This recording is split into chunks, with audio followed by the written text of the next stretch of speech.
За 18 дугаар болгоо 18.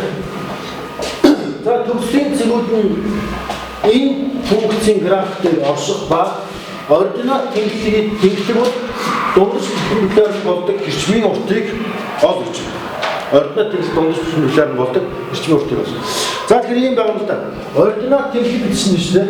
За энэ ординат тэнхлэг бол тухайн бидний олох гэж байгаа энэ бол А2 тэнхлэг дээ.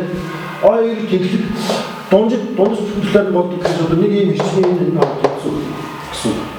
За энэ 90 градус гэсэн. Тэгэхээр энэ хоёрын одоо координатыг тэмдэглэх юм. За x тэнхлэг хаана нэг азны байж шүү дээ. Тэгэх юм бол шүү дээ.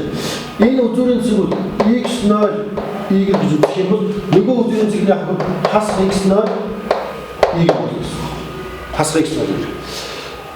За эндээс юу гэж хэлэх вэ гэхээр хэрвээ e-bot x0 нь e-bot хас x0-тэй тэнцүү юм байна гэсэн санаа гарч эндээс.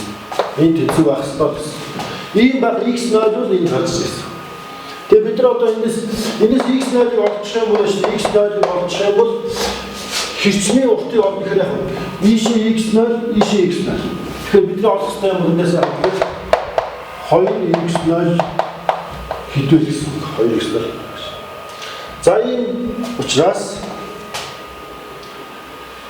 энэ e-bot x0 гэхэд олоод тэгээд дахиад e-bot хасах x0 гэж тавьчих. За тэгвэл эндээс энэ түрүүний зургаар хайлталчих юм уу да харин ярьчих тийм. За тэгэхээр e-bot x0 гэхэд бүх x-ийн оронд x0 тавих гэхээр энэ яг 15-ыг үржих нь модуль x0-ийн 51 үзэж байна. Нэмэх нь 300 язгуурын дор x0 хасах нь 16 хуваах x0 нэмэх нь космос x0 нэмэх нь логарифм 5 суртаа x0-ийн модуль. За энэ гэдэг бол за одоо энэ биччихлээ. e-bot x0. За одоо энэ e-bot хасах x0-ыг одоо энд тавь. Өөрөөр хэлбэл x-ийн оронд дандаа хасах x0 тавьж.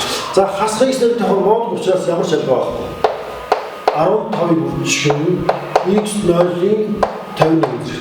Модуль учраас хасгаж нэмгэж модуль нь заавал эрэг гарах хэрэгтэй. За дараа энэ x0 хасах x0 тавьчихаар 300 язгуураас хасах уршаа гарчих. Хасах нь 300 язгуурын x0. За энэ хасах тавьчихаар нэмэх болох чинь. Нэмэх нь 16 хуваах x0. За нэмэх нь космос тэгш функц учраас x0 хасах x0-тэй бас тэнцүү. Тэгэхээр шууд энэ яг хасах x0 тавилаа гэдэг нь нэмэх x0 тэнцүү. Нэмэх нь за модуль учраас яг хасах x0-ийн модуль бас нэмэх x0 тэнцүү учраас логарифм 5 сүртэй x0 гэсэн. За эндээс энэ гэдэг бол тэнцлээс уушаа тэнцүү энэ гэдэг бол эндээс хойш.